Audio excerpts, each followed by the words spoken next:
Selamat pagi anak-anak ibu semuanya untuk kelas 12 akuntansi 1 dan 12 akuntansi 2. Nah, gimana kabarnya hari ini? Semoga kita semua masih dalam keadaan sehat ya. Mudah-mudahan virus corona ini cepat selesai supaya kita bisa bertatap muka kembali untuk melanjutkan pertemuan kita seperti biasa. Nah, kesempatan kali ini Ibu akan menjelaskan materi kita akuntansi keuangan yang minggu lalu, yaitu judul besarnya aktiva tetap kan.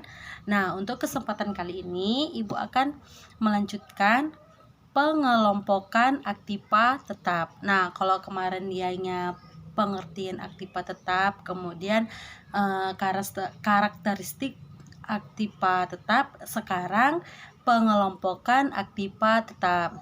Nah, untuk anak-anak Ibu tetap ingat ya pelajarannya. Pengelompokan aktiva tetap itu ada dua.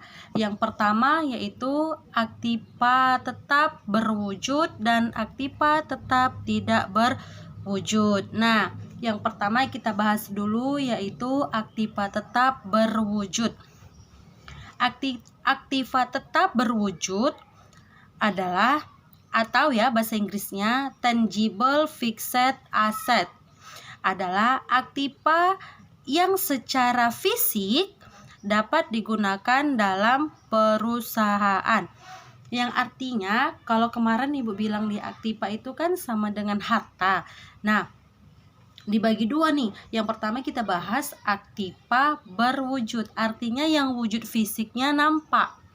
Contohnya seperti apa Bu kalau di aktiva tetap berwujud? Bisa dia tanah, gedung, peralatan, inventaris kantor. Nah, itu aktiva yang dimiliki oleh perusahaan yang berwujud, yang wujud fisiknya kita dapat melihatnya. Apa tadi pengertiannya? Adalah aktiva tetap yang secara fisik dapat digunakan dalam kegiatan operasi perusahaan. Itu dia ya, aktiva tetap berwujud.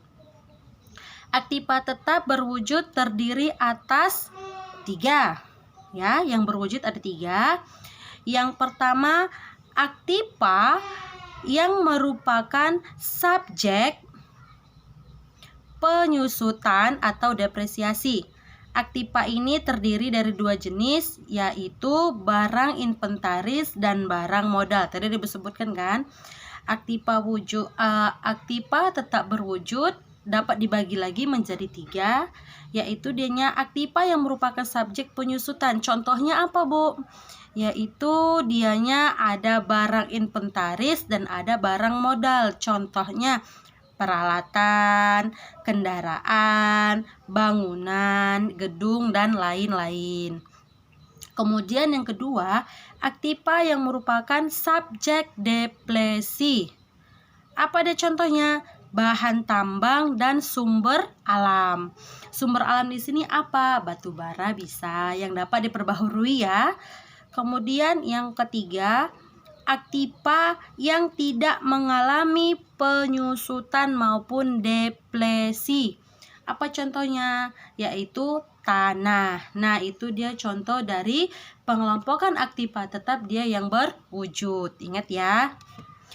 Kemudian yang kedua, pengelompokannya aktiva tetap tidak berwujud atau intangible fixed asset adalah aktiva yang umumnya panjang dan memberikan manfaat bagi operasi perusahaan tetapi tidak mempunyai wujud fisik. Nah, kalau tadi dianya yang berwujud mempunyai wujud fisik bisa kita lihat. Nah, kalau yang tidak berwujud ini aktiva, harta yang dimiliki perusahaan itu yang kita tidak bisa dapat melihatnya, artinya dia tidak berwujud. Nah, secara umum aktiva tidak berwujud ini merupakan hak-hak yang dimiliki yang akan bisa dipergunakan lebih dari 1 tahun. Nah, apa aja contohnya Bu? Kalau dia aktiva tidak berwujud, ini banyak contohnya ya anak-anak Ibu. Apa aja contohnya? Yang pertama, dia ada hak paten.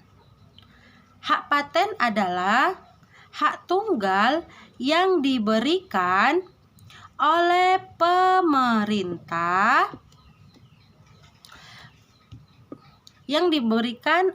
pemerintah melalui Direktorat Paten kepada perorangan. Contohnya apa? Nah, Indonesia sebagai pemegang hak paten atas batik. Itu contohnya ya, hak paten atas batik itu.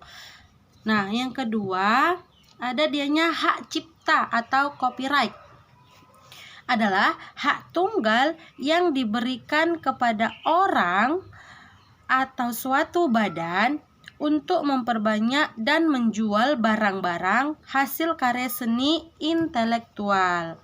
Contohnya apa di sini? Bisa jadi dia hak cipta atas penciptaannya terhadap novel. Nah, kalau anak-anak ibu bisa kita contohkan menciptakan cerita berupa novel, buku novel. Nah, itu menjadi hak cipta kalian. Itu dia untuk yang aktipa tetap tidak berwujud. Yang ketiga, merek atau dagang atau trademark ya, adalah hak tunggal yang diberikan kepada orang atau suatu badan usaha untuk menggunakan cap, nama, atau lambang usaha. Merek dagang ini apa kita contohkan, Bu? Banyak kalau untuk merek dagang ini ya. Apa aja kita contohkan, Bu? Misalkan merek dagang untuk Pepsodent. Nah, di situ kan dia ada cap, kemudian ada apa tadi katanya? Lambang, ada namanya. Itu dia merek dagang atau trademark ya. Yang keempat, waralaba atau franchise adalah hak tunggal yang diperoleh suatu perusahaan dari perusahaan lain untuk mengomersialkan produk, proses, teknik, atau resep tertentu. Waralaba ini apa contohnya, Bu?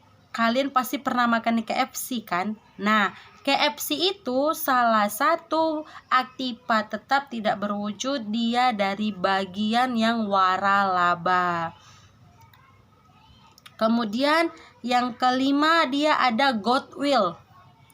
Goodwill adalah nilai yang dimiliki suatu perusahaan sebagai akibat adanya nama baik, letak yang strategis, manajer yang baik, dan sebagainya. Maksudnya di sini, Bu, apa aktipa tetap ya yang dia goodwill? Nah, kita contohkan di sini PT Semen Gresik menjadi produsen semen terbesar di Indonesia karena lokasinya yang berbeda di daerah pegunungan Kapur. Nah, PT Semen ini sudah terkenal di seluruh Indonesia, bahkan ke luar negeri, karena adanya nama baiknya. Tadi kalau Ibu bilang pengertian goodwill ya, kemudian letak yang strategisnya, kemudian manajer yang baik dan sebagainya. Nah, itu dia untuk aktipa tetap yang tidak berwujud. Nah, untuk anak-anak Ibu, pengelompokannya Ibu sampaikan di sini aja. Nah, untuk pertanyaannya khususnya untuk kelas 11 akuntansi dan 2, sambungan dari materi akuntansi minggu lalu, yaitu ada 3 pertanyaan. Yang pertama, anak-anak Ibu coba tuliskan pengertian dari aktipa lancar. Tahu ya aktipa lancar apa ya?